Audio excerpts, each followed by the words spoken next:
সেদিন যখন গেছিল কেমন মনমরা। এখন দেখবি বিদেশি কসমেটিক্স মেখে চকচকে হয়ে বাড়ি ফিরছে। টাকায় সব হয় রে দিদি।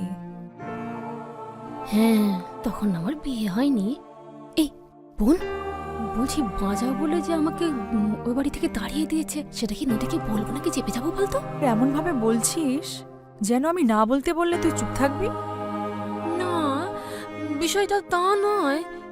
এই আমার এক দোষ, পেটে কথাও থাকে না, বাচ্চাও থাকে না। এই শোন, বলছি আমি যদি নাও বলি, ওই শঙ্করদা জবাবুদি ওরা বলবে না ভেবেছিস? ওই যে খুচুটে না ওরা। হ্যাঁ, প্রাইভেট গাড়ি?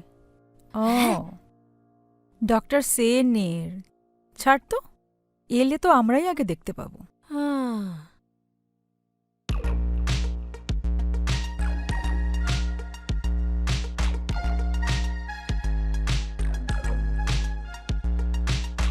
পূজা, ও পূজা, টিফিনটা দাও। তারক, বাবা শোন, হ্যাঁ আসছি। বলছি কি যে এই যে হ্যাঁ বলো।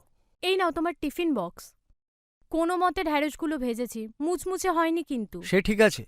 বলছি আজকে যে চিকেনটা এনেছি তুমি ওটা কেটে কুটে পরিষ্কার করে হ্যাঁ। দিও। রান্নাটা কিন্তু মাই করবে। দিয়া ওর দিদানের হাতে রান্না খেতে খুব ভালোবাসে। এই তোকে একটা কথা বলবো বাবা। আবার কি? বলছি পাশের বাড়ির নদী ফিরেছে 10 বছর বাদে। বলছি যদি ডাকে একবার তো যেতে হয় না। বলছি আসবার সময় একটু মিষ্টি নিয়ে আসবি বাবা, যদি পারিস। আনবো। সেই কোন ছোট থেকে নদীকে চিনি, এখন সে বড় লোক। এই গোকুলের মিষ্টি কি তার মুখে রুজবে? আনবো, আসছি আমি। দাও। হ্যাঁ। আরে সরো। আরে ঠিক আছে। দুর্গা, দুর্গা। ঠাকুর ভালো করো ঠাকুর। জানিস পূজা, এই নদী আর আমাদের তারক খুব ভালো বন্ধু ছিল। ছোটবেলায় একসঙ্গেই খেলাধুলা করত। একদিন দেখি দুজনে মিলে বড়বউ খেলা করছে। নদী বলছে, ওগো শুনছো? তখন কত আর বয়স, ওই 6-7 বছর হবে ধর।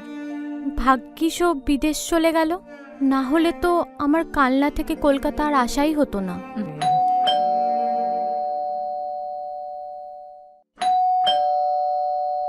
অদ্ভুত ব্যাপার, হোয়াট রাবিশ।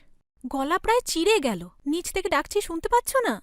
না, এই দরজা জানলা বন্ধ থাকলে বাইরের কথা শোনা যায় না। কি কি কি- কি হয়েছে, কেন? আরে যে ক্যাবটা করে এলাম তার পেমেন্টটা করতে হবে তো, আমার কাছে তো ক্যাশ নেই। ক্যাশ নেই? আরে এক্সাইটমেন্ট আমি ইন্ডিয়ান কারেন্সিটা আনতেই ভুলে গেছি, আর সেটা ক্যাবে উঠে মনে পড়েছে। ভাগ্যিস তারকদার সঙ্গে নিচে দেখা হলো, ওই দিয়ে দিল।